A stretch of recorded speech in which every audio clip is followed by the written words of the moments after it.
Катерина Бурбела, вона в індустрії вже більше ніж 6 років.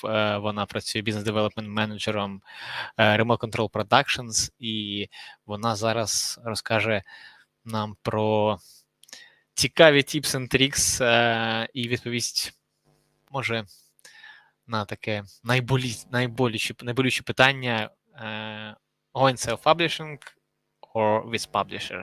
Тож я вітаю Катерину. Катерина, вітаю. Доброго дня всім. Слава Україні. Героям слава.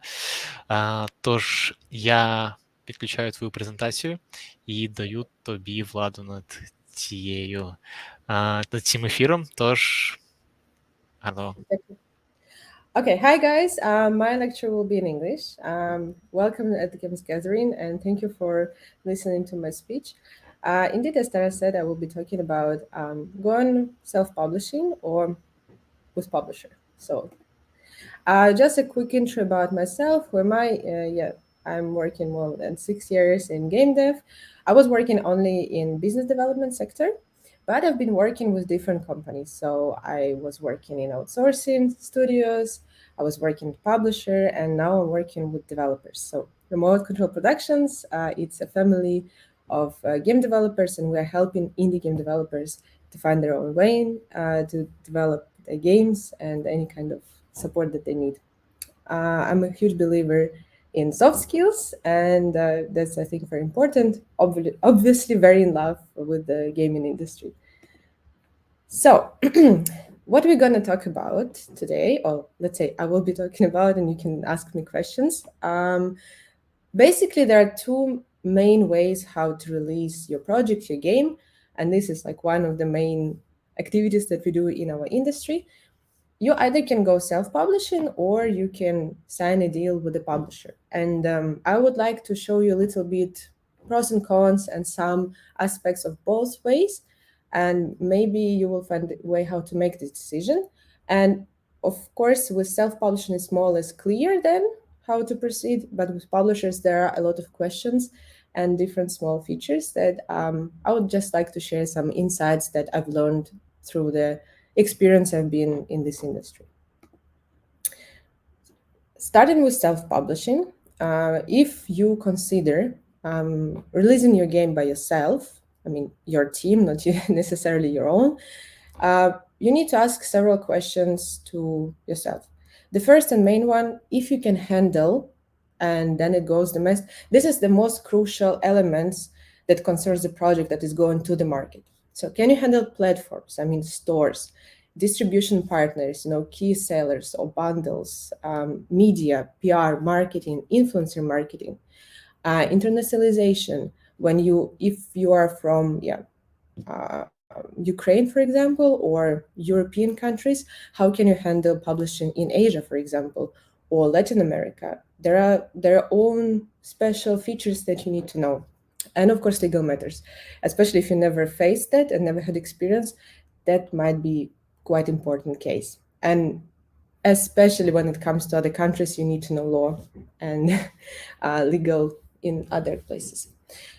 And the second question concerning your team, what are about my shareholders and their interests?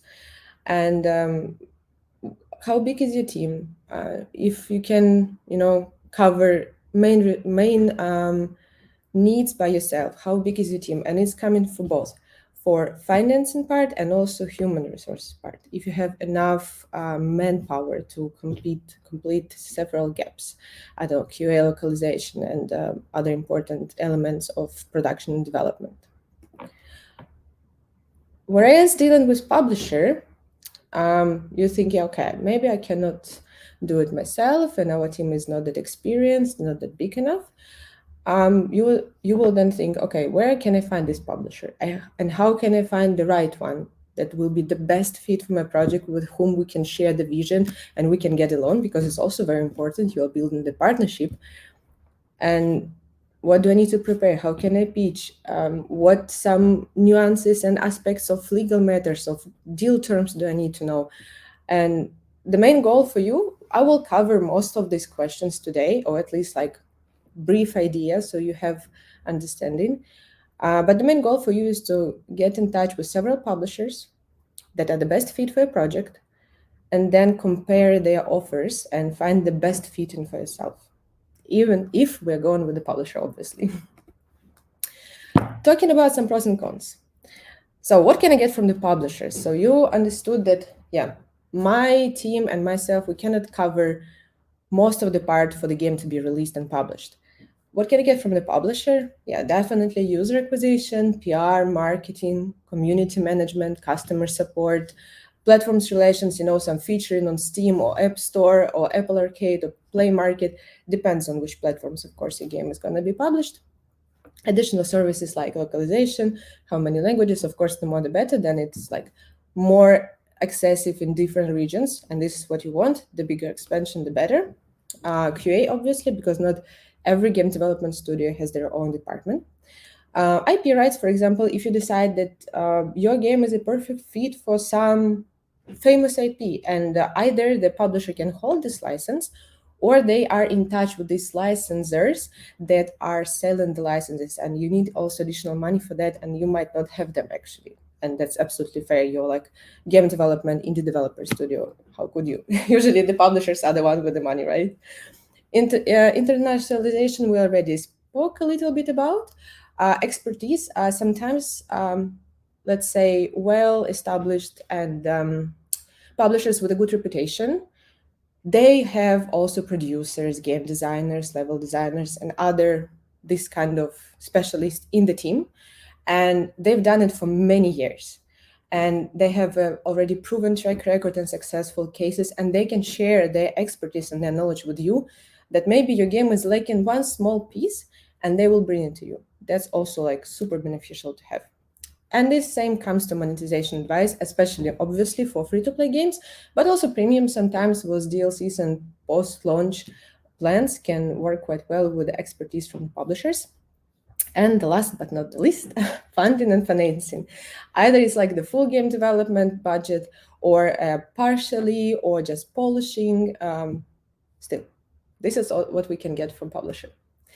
But in the end, of course, for all of that beautiful, amazing pros, publisher will ask something for in return. Revenue share, obviously, especially depends how big will be the revenue share in one or another side, based on the investments that publisher did and committed to your project. They can ask for IP ownership and source code. I would say that it always preferably for developer to keep that. Of course, it's individual case, but if further, like if your game is so successful and further will be some sequels or other entertainment products like comic books, TV series, and you can see now it's quite a popular thing. It started to happen. You would like to have that ownership, and especially like also source code, because you can use source code for the further game development. So think about that. Creative control, that basically what I'm trying to say here, that if the game is not finished yet and you're in the middle of development or in the beginning, there are some publishers that can basically dictate you what to do with your game. And yeah, sometimes it's very, as I already mentioned, it's super cool to listen to their advice and their expertise, but sometimes it can be too much, and you would like to have like, no, that's my game. We know what we want to do and why. Exclusivity, priority rights. Exclusivity is really cool to provide to the publisher if it's based on the territory. So for example, you have Western markets publisher, but also you want to publish a game in Asia. Then of course it's better to give the exclusivity to Asian publisher. They know how to do marketing, PR, publishing in general in their region. They know the local traditions and how to make this game adaptive in their territory. They know how to do that. So just give it to them. And of course, like if some publisher is specifically only for, I know, specific platform like Nintendo, then obviously, yeah, just give exclusivity for this publisher for the platform. They will take care of it. And then another one will take care of a PC, console, mobile version.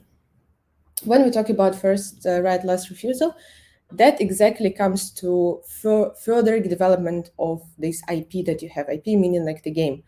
If you decide to go into developing sequels or other products or port into another platforms, you as a developer and creator of the game, you have this first try to either submit your offer, okay, we will do the porting to another platform by this cost and this timeline and in this version.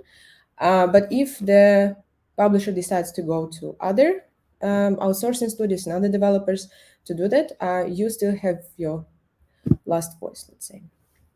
Recoupment, obviously, if the publisher invested into development, production, polishing, they will ask for the recoupment, and then your revenue share will start only after the investment is recouped.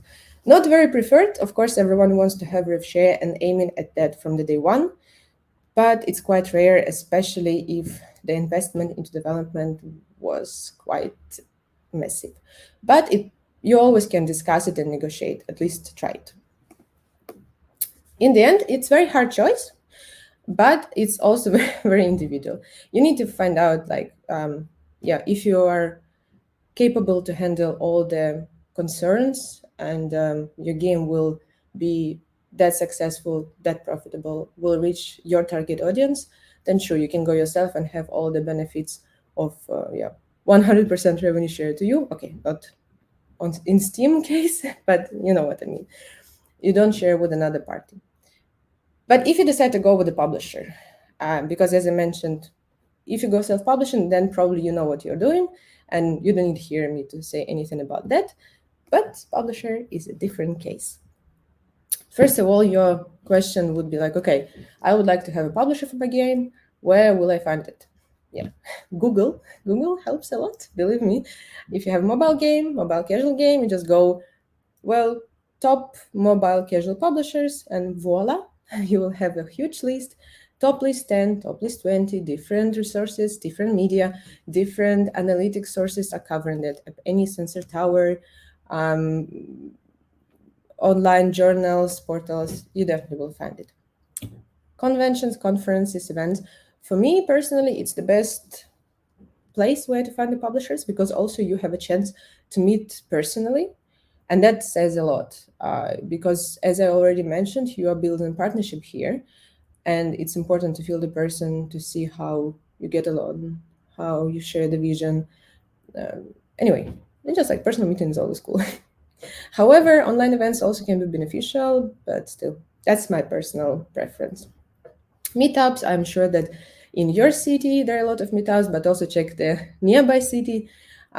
In every country, they're happening different meetups, and you can meet other developers, other publishers, exchange knowledge, expertise. It's not that huge as a convention. It's not that expensive, especially if it's happening in your city or nearby. You don't need to travel so far and spend too much money for that. That's cool. Game jams also an amazing option, especially that it can give you a platform where you can present your skills. You can shine as developers. You can show how you can deliver, how you can execute. For a lot of publishers, that's very important, especially if you're not very well-known developer. If you didn't have any cases yet, you just started to work in the industry. During this game jam, small evening networking event, you can show who you are as a professional. So that's also quite great option. Hubs, incubators, accelerators. You will learn, you will build network, you will get a new knowledge. So that's very cool place to be. Just check out what are there. There are a lot of these kind of organizations all over the world, and you can also participate in them online. You don't even need to go anywhere. Government institutions. Unfortunately, it's not that popular in Ukraine, especially now. But in other countries, there are like a huge support from the government to gaming industry. Poland is one of the brightest example. Also, Germany and Canada, for example, is like the top of my head that I know. And some of these government institutions, they might even accept teams from other countries. Of course, there will be some conditions based on that. I don't know, for example, the publisher should be from that government which institutions is helping you with. But just check it out just in case. I just want to point out a little bit of the conferences. I can talk for another hours about how to prepare to the conference, how to attend them. There is a lot of small details that a lot of people are forgetting, not only developers, in general attendees. But of course, if you still need to work on the game, you still need to develop the game and be with your team. Then I would suggest to attend the biggest events like GDC, Gamescom, G-Star in Korea, PGC. China Joe is with this asterisk because it's a bit complicated now with China, and you need a translator, and it's quite expensive to go there. But still, it's one of the biggest, so I decided to mention it. And if you cannot travel yourself, you would like to save your money and you need to be with the team and work on the project, you can contact organizers, you can contact some hubs, and also, this like national government pavilions that are coming to big shows like Gamescom, and they have a huge pavilion and they will present the game for you. They will contact the publishers, they will talk to them, and they know how to do that. So you can also leave it on some experts and take care of the best you can do, develop the game. Then I will go through some aspects of the whole conversation with publishers, which started with the pitch. Of course, it depends on the situation. Either it's face-to-face, over the call. I put email, but usually, you don't pitch the game through email. You either send the pitch deck, and there is not that much of your personal input there, but still worth to mention. It is like a date or job interview, so be just like you are, like normal, friendly. Don't be too friendly, of course, but don't be afraid. Just feel confident. Show the most important part of your team, your game, and your needs. Preparation is half of the battle, definitely. You need to prepare and think about what publishers might ask. Some, frequently asked questions or the most important information that they need. Don't just talk. Ask questions as well. See, like, if you catch the attention still of the person with whom you're talking to, and maybe you will find some insights and important information through asking questions. And very important, just for myself, it's face-to-face, especially at the conferences. Don't go into super details about like the game world or the personality of your character. Most likely publishers will not remember that, and probably you will have it in your pitch deck, and then you will send it over email and they will have this information. But when the publishers are coming to the conference, they want to have the primary overview of your project. The most important parts like platform, monetization, genre, references, your team, and what are your needs. And then the more details come in the further communication, if this is the match, because sometimes it might not be. Then it's coming follow-up. As I said, you're sending a pitch deck of your game via email. Usually, if it's right after the conference or meetup, don't wait too long. Try to do it in the first couple of days after that. Be quite precise, be structured, bullet points, paragraphs, grammatically correct, right? And don't be so formal, because you already met a person alive, right? Offline. You can use some joke that you shared or some moment that caught up your conversation. So, but don't be like, hey buddy, or like, I'm so cool, you're so cool, because still it's business environment. Then it's going post communication. So you met a person, you send a follow-up, and now of course you feel that, oh my god, now they're gonna send my game and it's all going so perfectly well, but why the person doesn't reply to me? Does he forget about me? No, not really. Believe me, this person received tons of emails after the conference. This person received tons of emails that are just from daily routine. And if it is important, and believe me, game projects are important for them. They also have this task to find that perfectly fitting project. It's not that you need them, they also need you. So just give like 2-3 weeks for follow-up is fine. Reply all is just write it somewhere and remember forever. Not only developers are doing this mistake, sometimes only also business people and publishers. Those guys do that too. Unfortunately, it's quite annoying, and some very important people can be missed from the communication. That's why if you see people in CC, press reply all. I have a habit, I press reply all even if it's just like one-on-one conversation via email. Just a good habit. Stay in touch, remind about yourself. Don't be too annoying, like seagulls. Did you check my game? Did you check my game? Yes, they will check your game. Don't you worry. This is something that a lot of people don't think about, but that's highly important. All the legal stuff and documents. First of all, NDA. I would recommend to sign NDA always and for every case, especially if you're going to share information about your game.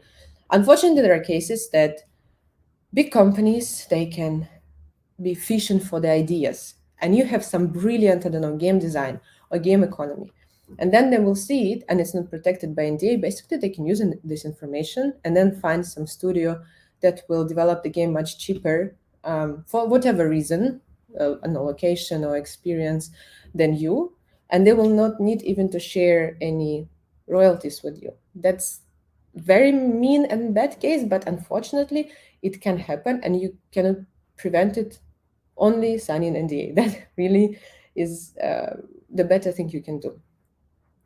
Let people proofread your documents for grammar mistake, especially if it's in English native speakers, that it sounds sane and right.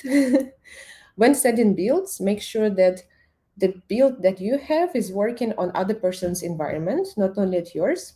Also, send polished builds, even if it's like different stage of development, even if it's just vertical slice. So then send the best version of vertical slice. Don't send the cracked or broken builds.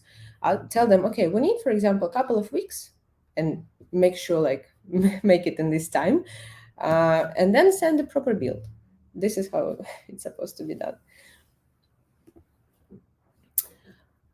Then after all this communication happened, yay, your game is accepted and you're going to sign the deal. Just you can make a screenshot or write it down. It's again all individual.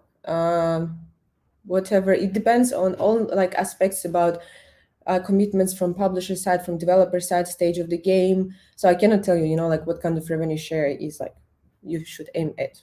I have my personal ideas and preferences, but again, it's very individual case. But what you need to pay attention when receiving a contract from the publisher, yeah, what is revenue share?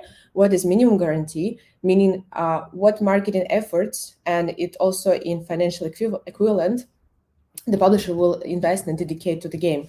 Otherwise, if the game is just like laying basically on the store without any marketing, you could do it yourself, right? Then why are you doing it publisher for that? Recruitment, what are the guarantees? What publisher commits to and what developer commits to? Who has the creative control and IP ownership? Terms of payments, because sometimes it can be like 45 days after the invoice is received, and then so you're sending the invoice and you're waiting for more than a month to receive your royalties. That's quite long, to be honest. 30 days is more or less okay, it's kind of standard thing, but again, if publisher agrees on the lower or like smaller amount of days, perfect. Like 10, 15 days, amazing. And reports and transparency. Be transparent, especially if it comes that you still are in development of the game. Then if something goes not according to the plan, communicate that. Explain what happened, show your solution to that, but don't hide and don't lie, because then it will cause even more of the troubles. Reports from both sides. You're reporting how you're like completing the milestones of the development, and also the publisher is reporting to you how well the marketing campaign went. You can ask for that. How many copies did we sell? Because you need to know that. That's obviously like super important information. But unfortunately, some and a lot of projects can be declined. And yes, it's sad, but it doesn't mean that this is a bad thing. Maybe this particular publisher is not a good fit for you, and you will find another better one. But if the publisher gives you feedback, which actually is not that very often, usually just like, oh, I didn't meet our expectations. But if the publisher is really responsive and then giving you feedback, listen to that. As I already mentioned, if they're giving it, maybe they mean it good, and maybe you will find some insights. It doesn't mean that you should blindly believe in that and follow that, but at least listen and discuss internally and reflect on that. Thank you very much. Oh, thank you. Such a good presentation, each step, small number of bullet points. Cool. I believe if you are pitching to a publisher, you'll have success. I hope so. Let's see. I mean, this is what I do now as well, right? Yeah, so we have some girl in our chat by the name Veronica. So Oh no. I know this girl. Do we share Yeah, the same surname? she's telling you're an amazing, so I can't argue with her.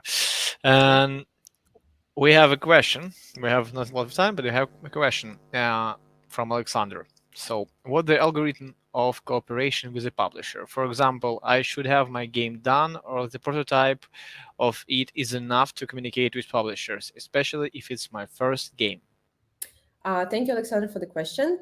Good one. To be honest, it also depends. Some publishers they want only finished games completely, but others can sign the deal even with paper pitch when you don't have even a prototype.